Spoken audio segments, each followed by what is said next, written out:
De Klerksdorp Béton Waregem est allé chercher une qualification somme toute aisée face à Pointe-Chose-Primont vendredi soir pour les demi-finales des playoffs. La rencontre se déroulait dans la petite salle d'Esneux pour ce qui allait donc être le dernier match de l'histoire de Sprimont en division 1 dames.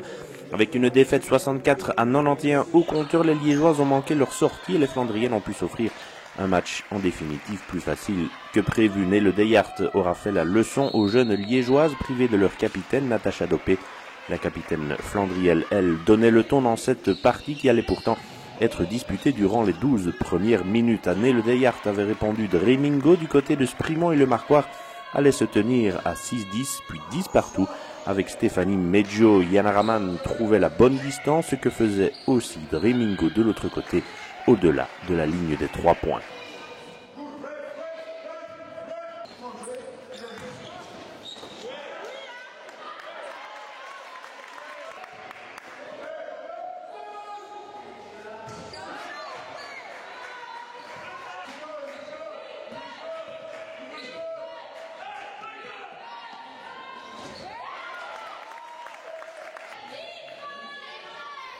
Waregem contrôlait le rebond tout au long du match et dominait le jeu intérieur, 13-15 avec Shanavia Daudel, mais Sprimont s'accrochait et faisait même jeu égal avec Julie Allemand, puis Stéphanie Meggio encore.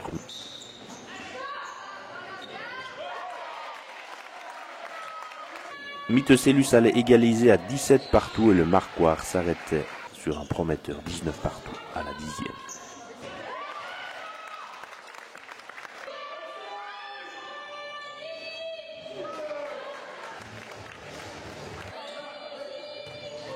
Si Nele Deyart encore, elle faisait 19-21 à l'entame du deuxième quart-temps, Sprimont allait même espérer pouvoir mettre le feu aux poudres dans cette partie, avec Justine Tabreune qui plantera 2-3 points consécutifs, avec toujours Nele Deyart entre les deux pour éteindre l'incendie. Mais ce sursaut liégeois n'allait en réalité n'être qu'un feu de paille. Waregem reprenait le contrôle des opérations avec Mitecellus qui par 2 fois de suite allait à l'anneau.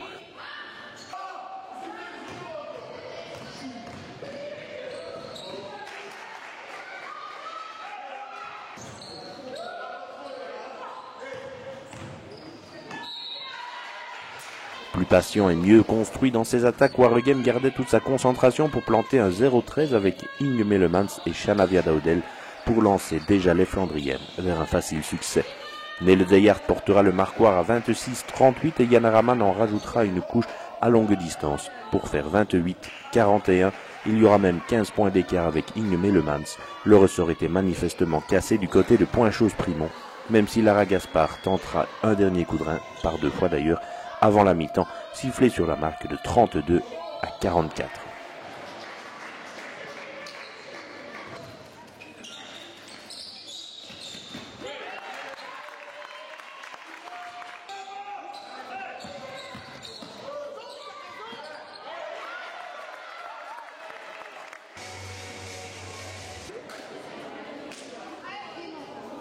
« 32-44, c'était encore raisonnable pour Sprimont, d'autant que Dremingo ramenait à 10 unités à la reprise, mais l'esprit n'était déjà plus au rendez-vous. C'était manifeste, et Waregem allait pouvoir dérouler avec Mitecellus, Inge Melemans et Chandria Jones, qui allaient creuser un écart de 17 unités. Le match était plié déjà à l'entame de cette deuxième mi-temps. Waregem s'envolait donc vers une qualification aisée pour les demi-finales en s'imposant en définitive 64-91. Et pour Sprimont, la partie allait se traîner jusqu'au bout. Les Liégeoises avaient tout de même rêvé d'une autre sortie. On n'a pas vu grand-chose de notre part à part le premier quart-temps, oui. On n'a pas vu d'esprit, de collectif. On peut même, bon, Waregem a bien joué, mais n'a quand même pas non plus été transcendant. Je pense que je sais pas expliquer. Je pense que l'équipe, j'ai toujours cru un sursaut qui n'est finalement jamais venu. Oui, la semaine n'avait pas été trop mal, je trouvais. Enfin, il me semblait, mais finalement non, puisque il n'y a pas eu cette niaque qui est nécessaire dans les playoffs. Et bon, à partir du moment où voilà, on a un peu fait, on peut tester ce qu'on pouvait avoir l'année prochaine, mais c'est quand même un peu triste. Je dois avouer que moi, je suis vraiment déçu de terminer comme ça. Ça ne reflète pas du tout l'esprit qui animait ce groupe il y a 4 mois. Maintenant, c'est comme ça. Voilà, il faut l'accepter. Il faut même à mon égard, il faut réfléchir à comment changer certaines choses parce que même en n'étant pas bien, je pense qu'aujourd'hui on n'a pas vu de fond de jeu. Et ça me tracasse plus que le résultat en lui-même. Donc, savoir pourquoi. Il va falloir essayer de savoir pourquoi ça a été comme ça. Est-ce que dans leur tête, c'était pas déjà fini? En plus, vous jouez pas dans votre salle, l'esprit n'était plus là, comme vous dites. Oui, j'ai quand même l'impression. Maintenant, je pense que les filles veulent bien faire quand même. Elles ne montent pas avec cet esprit de laisser aller. Je pense que mais c'est toujours la même chose. Entre vouloir bien faire et le faire, il y a quand même un pas énorme contre des filles qui ont beaucoup d'expérience. Et je tire mon chapeau à Neil de Hart parce que je pense que si elle n'est pas là au début de match, c'est peut-être un autre match, mais elle a tenu son équipe. Et à ce moment-là, nous, on a tout de suite senti, j'ai tout de suite senti qu'à un moment donné, tout se laissait aller. Et c'est dommage maintenant, je me mets à leur place, c'est difficile pour les filles de réagir, hein, vu un peu les circonstances. Mais voilà, bon, il faut l'accepter, il faut continuer à travailler, il ne faut pas remettre tout en question à cause de ça. Mais c'est pas facile, honnêtement, c'est pas facile. Cela dit, c'est le dernier match, c'est la fin d'une aventure. Quelle impression ça vous laisse là à chaud? Il y a eu tellement de belles choses, mais on termine tellement sur du gâchis que je pense qu'il faut que j'essaye en tout cas, et ça viendra sûrement dans un peu plus tard, de me garder que le positif et voir tout ce qu'on a vécu en 4 ans. Et c'était quand même vraiment pas mal, on a fait vraiment de très belles choses. Maintenant, c'est vrai que sur le moment même ici, la sortie est quand même très, très difficile à encaisser. Il faut l'accepter, mais elle est très difficile à encaisser. Ok, 64-91, qualification plus facile que prévu? Oui, c'est clair, parce qu'on savait qu'on allait jouer un match dans des circonstances un peu différentes, difficiles, parce qu'une autre salle, bon, je suppose que Sprimo s'était entraîné un peu quelques fois ici déjà, donc et en plus le match chez nous, c'était pas vraiment facile, donc on avait un début assez difficile et bon, on savait qu'on devait être prêt pour ce match dès la première seconde et voilà, mais je crois qu'on a montré en défense quand même qu'on était là, surtout en deuxième mi-temps et fin première mi-temps et ouais, ça nous a aidé à gagner ce match. Comme vous dites, les circonstances étaient peut-être difficiles, une autre salle, un match difficile à l'aller, mais justement le fait d'être bien concentré, ça vous a aidé en fait.